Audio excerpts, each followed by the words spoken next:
incredible world is full of so many wonders, from the islands of French Polynesia to the otherworldly landscapes of the Sahara Desert. There's so many incredible natural wonders on Earth. Let's start this video off at the Himalayas. Stretching through the countries of Nepal, India, Bhutan, China, and Pakistan, the Himalayas are home to the tallest peaks in the world. I mean, they literally make all other mountains look small. The country probably most well known for the Himalayas is Nepal. It's home to 8 of the world's 14 mountains that are over 8,000 meters, including Mount Everest, which is the world's tallest, with a height of 8,848 meters. If you want to experience Mount Everest, I recommend doing the hike to base camp. It takes anywhere from 10 days to 2 weeks to do the round trip trek, and on the way, you'll experience some of Nepal's most amazing mountains. Another incredible place in the Himalayas is Nanga Parbat. It's located in Pakistan, and it's the 9th tallest mountain in the world with a height of 8,125 meters. You can get a great view of it from this place called the Fairy Meadows. I mean, there's just an endless amount of incredible mountains in the Himalayas. After, we're going to head down to India to visit the Western Ghats, located on the southwestern coast of the Indian Peninsula. The Western Ghats are a massive mountain range that stretch 1,600 kilometers and are older than the Himalayas. It's known for being one of the most biodiverse places in the world, and it's home to thousands of wildlife species. I mean, I just love how incredibly lush the mountains are. I mean, it's a shade of green I've never seen before. Now, one of my favorite places in the Western Ghats is the Devkund waterfall.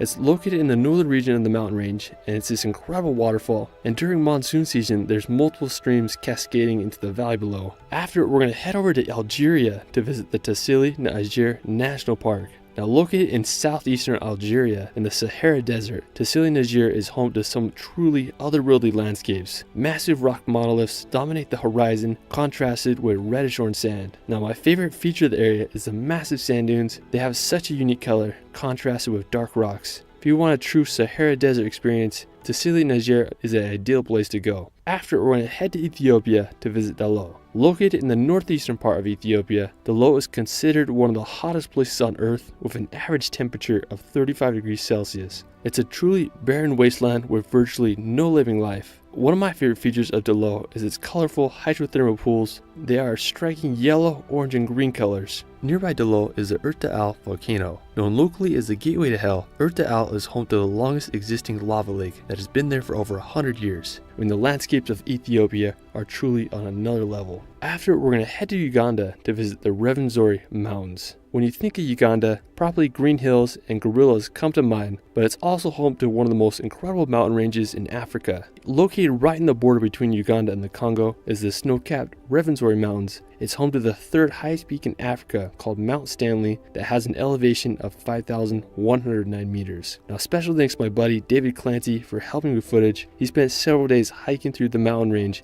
and summited Mount Stanley. He made an incredible film that I'll link below. Now, the area is also known as the Mountains of the Moon, and it's the source of the Nile River. The vegetation here is just so bizarre. It starts off as a rainforest, and as you scale higher, the vegetation changes drastically until you reach the snow-capped peak of Mount Stanley. I mean, who would have thought Uganda would have so much snow? After, we're going to head to Tanzania to summit the volcano called Doinyo Lengai. It's located near Lake Natron, and it's an active volcano with a height just under 3,000 meters, and it's known by the local tribes as the Mountain God. And after scaling it, I totally understand why it has that name. So we decided we wanted to climb the volcano, so we started at midnight, and I honestly didn't know what I was getting myself into, but it ended up being the hardest hike of my life. But right around 6 a.m., we made it to the top, and the sun started to climb over the horizon, and I just couldn't believe my eyes. I was standing on the volcano's rim, and the crater was absolutely huge. It had this black bubbling lava inside, and it's said to be some of the coldest lava in the world. The volcano was just so loud, you could hear the earth groaning, and it sounded like a thunderstorm. As I walked to the other side, I got one of my all-time favorite shots as I was standing on the volcano's rim overlooking the scenery below. It reminded me of the quote in Lion King where Mufasa says to Simba, "Everything the light touches is our kingdom." It was one of the most powerful views I've ever seen in my life. It was hands down one of my all-time favorite travel experiences. While we're still in Tanzania, we're going to go on a safari in the Serengeti National Park. It's one of the best places on Earth to see Africa's wildlife. From leopards chilling in trees to cheetahs roaming the savannah, the Serengeti is the Lion King in real life. While we were there, we went on game drives every day, and we were able to witness so many incredible moments, whether it was watching 2 lionesses enjoying the sunset, or witnessing the endless herds of wildebeest, the most memorable moment was when we escaped a massive thunderstorm and we were able to watch these zebras grazing, accompanied by massive thunderbolts and the craziest sunset I've ever seen in my life. After, we're going to Angola to visit the black rocks of Pungo Andongo. Located in northern Angola, this is one of the most mystical locations in Africa. Now, special thanks to my buddy Ellis Van Jason for sharing his footage. He spent some days exploring these rocks and the rest of Angola, and I'll link his video in the description below. During sunrise and sunset, this place turns into a magical location, and if you're lucky, you'll get some fog to add to the magic. Now also, nearby is the Calandula Falls. With a height of 105 meters and a width of 400 meters, it's one of the largest waterfalls in Africa. I mean, Angola has so many beautiful places very few know about. After, we're going to venture to Botswana to experience the Okavango Delta. Now, located in the northern part of the country, the Okavango Delta is this massive seasonal swamp that can be seen from space. The area gets flooded and it reaches its peak water levels during the summer months. Now, due to the influx of water, animals come from all over, and it creates one of Africa's greatest wildlife concentrations. From elephants wandering through the chest-deep water to red Lençóis antelope running through the swamps, it's just incredible how much wildlife exists in the Okavango Delta. One of the best ways to experience it is by taking a boat and wandering through the endless canals and lagoons, marveling at all the wildlife. After, we're going to head to the Baunei Coast. Located on Italy's island of Sardinia, my favorite place there is Calandula. I think it's easily one of the most beautiful beaches in all of Italy and the world. It has these massive pointy rock formations coupled with green cliffs and Gatorade blue water. It was about a 45-minute boat ride to get there. We anchored the boat and immediately went for a swim. The visibility was incredible, some of the best I've ever swam in. Another reason I wanted to go is because there's a sea arch and you can do some cliff jumping. I sent a few jumps off and it was just so much fun. There's no better feeling than sending a gainer into the sea. After, we're going to head to Russia to visit Lake Baikal. Located in southern Siberia, Lake Baikal is one of the largest freshwater lakes in the world. It contains more than 20% of all the world's fresh water. It's also the world's deepest lake with a depth of 1,642 meters. It's also home to one of the only freshwater sills. Now, during the winter months, the ice can freeze to be 2 meters thick. One of the easiest ways to get across the lake is with a hoverboat, or you can also have a winter workout and ice skate on the world's largest ice rink. After, we're going to head to China to visit the magical mountains of the Zhangjiajie National Forest Park. Located in the Hunan province, this forest is home to some of the world's most incredible scenery. The park is full of these rock pillars that ascend from the forest floor. They are covered in lush vegetation and misty clouds, adding to their magic. These rock pillars are the inspiration behind the floating mountains in the movie Avatar. After, we're going to head over to Thailand to visit Phang Nga Bay.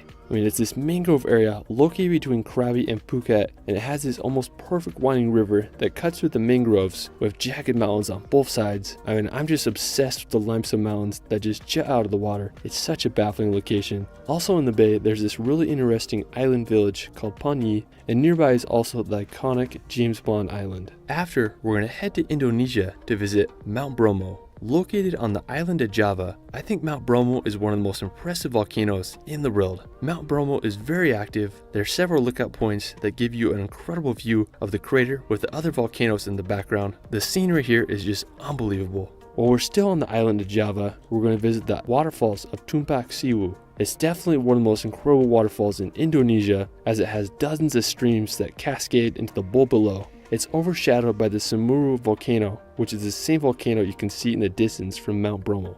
After, we're going to head over to Central America to visit Belize's Barrier Reef. Located off of Belize's coast, Belize's Barrier Reef is part of the Great Mayan Reef, which is the second largest coral reef system in the world. It's home to over 500 species of fish and also one of the biggest populations of manatees. One of the most iconic places in Belize's Barrier Reef is the Great Blue Hole. When you think of Belize, this is what a lot of people imagine. It's over 1,000 feet wide and 400 feet deep.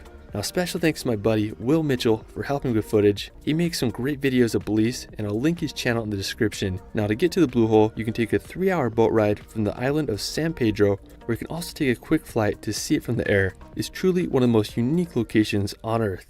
After, we're going to head to South America to visit the Amazon rainforest. Now, if you look at the Amazon rainforest from space, you can see that it's just this massive green area in northern South America. The Amazon extends into countries such as Peru and Colombia, but 60% of the Amazon rainforest is in Brazil. An interesting fact about the Amazon is that it's home to the largest collection of animals and plants in the world. From pink river dolphins to scarlet macaws, the Amazon is home to so many creatures. It makes me wonder what other undiscovered animals remain hidden in the vast rainforest. Now afterwards, we're going to visit Lençóis Maranhenses. Located in the northeastern part of Brazil, Lençóis Maranhenses is not only one of the most unique landscapes in Brazil, but all of South America. It's this almost endless array of sand dunes that fill up with these Caribbean blue lagoons during the rainy season. You may recognize this landscape from the Planet Vormir in the Adventures movie. Now the lagoons are a great place to go kite surfing or just go swimming. Now the best time of year to visit the dunes is from June to September. This is when the lagoons are full and the sun isn't as strong. You can explore the dunes by taking a tour on a 4x4 car, or you can also rent ATVs or go horseback riding to see the wonders of this otherworldly place. After, we're going to head to Venezuela to witness Angel Falls, known as the tallest waterfall in the world with a height of 979 meters. Special thanks again to Ellis for sharing his FPV footage. He ventured into the depths of the Venezuelan jungle for 2 weeks to get some of the world's most incredible footage of this waterfall. I mean, it's seriously jaw-dropping. Now to reach Angel Falls, it's not an easy journey. You'll fly into this town of Canema, and from there you'll take a day boat trip up the river to reach the falls. While it's not an easy journey to get there, the falls are more than worth it. After, we're going to venture down to Patagonia. Located in both bottom halves of Chile and Argentina, Patagonia is easily one of the most beautiful regions in the world. It has fjords like Norway, sounds like New Zealand, and the mountains are comparable to the Alps. Now, one of the most famous places in Patagonia is Torres del Paine. It's located on the Chilean side. Torres del Paine is a national park home to animals such as guanacos and pumas, and it's named after its iconic 3 granite towers. Another one of the most well-known places in Patagonia is Fitzroy. It's this mountain range located on the Argentinian side. I think it's possibly one of the most beautiful mountains in the world. There's several glacial lakes and viewpoints to marvel this mountain range from. After, we're going to head to New Zealand to visit the Milford Sound. Located on New Zealand's South Island, the Milford Sound is a fjord that was carved out by glaciers during the Ice Age. The best way to experience this sound is by taking a boat tour. You can go deep into the fjord and also get up close and personal to the many waterfalls. This part of New Zealand is also one of the wettest places in the world. I mean, the whole area is full of rainforests and magical waterfalls. After, we're going to head to Australia to visit the outback. When you look at Australia from space, you'll notice that basically all the cities are on the coast, but the interior of the country is this orange desolate landscape with hardly anyone living there, and that's the outback. The most iconic landmark of the outback is the Uluru or Ayers Rock. It's this massive monolith made up of sandstone. It's a sacred site for the indigenous Australians, believed to be a resting site for ancient spirits. There's definitely an energy there, and it's just bizarre how it sits alone in the desolate outback. Afterwards, we're going to head over to Switzerland to visit the Alps. I have to say, the Swiss Alps are one of my all-time favorite regions in the world. There's just something magical about the massive mountains, incredible landscapes, and history that exists there. The most iconic mountain in the Alps is the Matterhorn. It stands at a height of 4,478 meters, and it straddles both Switzerland and Italy. Now, the town of Zermatt is located at the base of the Matterhorn, and it's a great starting place to explore the area. You can take up the Gornergrat Railway, get some incredible views of this world famous peak. Our next natural wonder is the Northern Lights. Also known as the Aurora Borealis, the Northern Lights is a natural phenomenon that is caused by solar wind interacting with magnetic particles in our atmosphere. The best place to see the Northern Lights is in the Arctic Circle, and I think one of the best and easily accessible places to see them is in northern Norway. I was there a few years ago. I flew into the city of Tromsø and went over to this island called Senja. That night I was lucky enough to see the Northern Lights dance across the night sky. The best time to see the aurora is from the months of October to April. Another incredible place to see the aurora is from Lapland, which is the northern parts of Finland and Sweden. And the combination of snow-covered pines and the green aurora is a scene straight out of a dream. After, we're going to head over to the island of Kauai to experience the Napali Coast. There are very few places in the world, if any, that can match the beauty of this coastline. The Napali Coast is filled with sea cliffs that rise over 1,000 meters from the ocean, contrasted with deep, narrow valleys that empty to the sea below. There are several ways to experience the Napali Coast. One of the best ways is by helicopter. It can be a little expensive, but you're able to get incredible views of the cliffs. Another great way is through a boat tour. You'll be able to experience the coast from a new perspective, and you can also jump off the boat and do some snorkeling in the ocean. It's truly phenomenal. If you're on a budget like me, there's plenty of hikes and lookout spots you can go to to have an amazing experience exploring the Napali Coast. After, we're going to head over to the island of Bora Bora. Located in French Polynesia, Bora Bora is the definition of tropical paradise. I mean, the geography of the island is true perfection. There's the main island that's home to the massive dormant volcano called Mount Altaimano, and then there's this barrier reef that surrounds the lagoon. This protects Bora Bora from the waves of the Pacific Ocean, so inside the lagoon the water is calm and is truly some of the clearest water I've ever seen. I spent a few days sailing around Bora Bora's lagoon, and it was some of the most incredible travel days of my life. If you get a chance, you gotta give Bora Bora a visit.